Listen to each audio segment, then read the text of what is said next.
They called me a liar in front of everyone, stripped away my dignity, and decided I was already broken. I didn't give any answers. I only took time. When the truth finally came out, I stood silent, but their voices were shaking and every pair of eyes was fixed on the floor. That day still echoes in my ears. The fluorescent lights in the conference room buzzed softly, the coffee had gone cold, and my boss slammed a file down on the table. He said, "This is all your fault."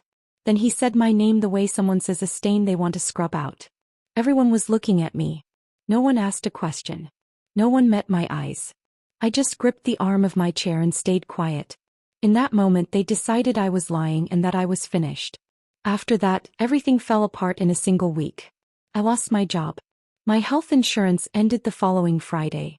I was already late on rent from the month before. When my mother called, I told her everything was fine, even though my fridge held nothing but half a carton of milk and a bottle of ketchup. At night, I turned off the kitchen light and sat against the wall, listening to the hum of the building. I was angry, yes, but more than that, I was swallowed by silence.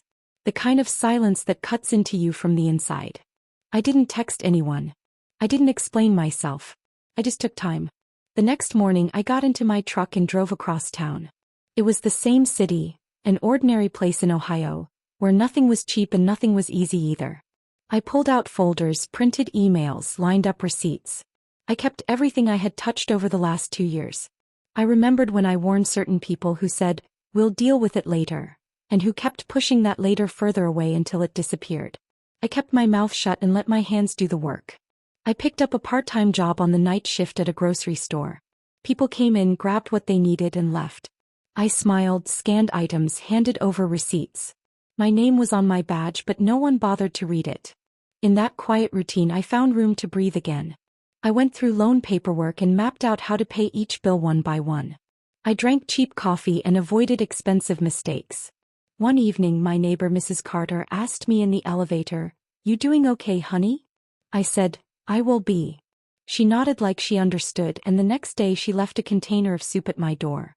It wasn't a miracle. Just one ordinary person showing ordinary kindness. Weeks passed.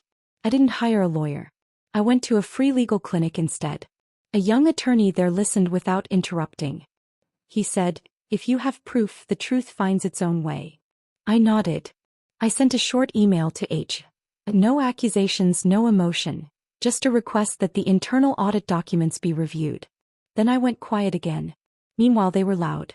I heard things without responding. Someone said I had run away. Someone said I couldn't handle pressure. I just worked my shifts, organized my files, and reminded myself every night that anger wouldn't help, but patience might. One afternoon an unknown number called. It was a woman from HR. Her voice was polite, but it shook. She said, "We found some inconsistencies. Can you come in to talk?" I said, "Yes." It was the same conference room, the same lights.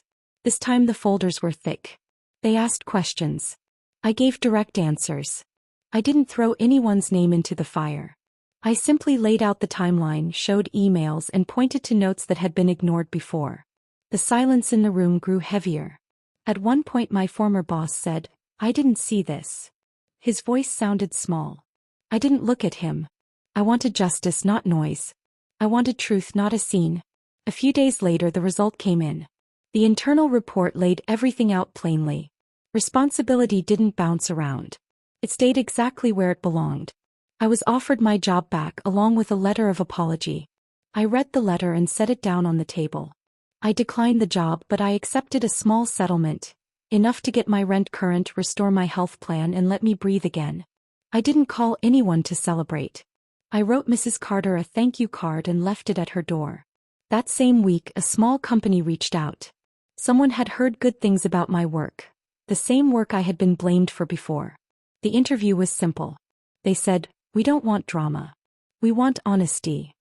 I smiled and said, "So do I." The pay wasn't great, but there was respect. And sometimes that's enough.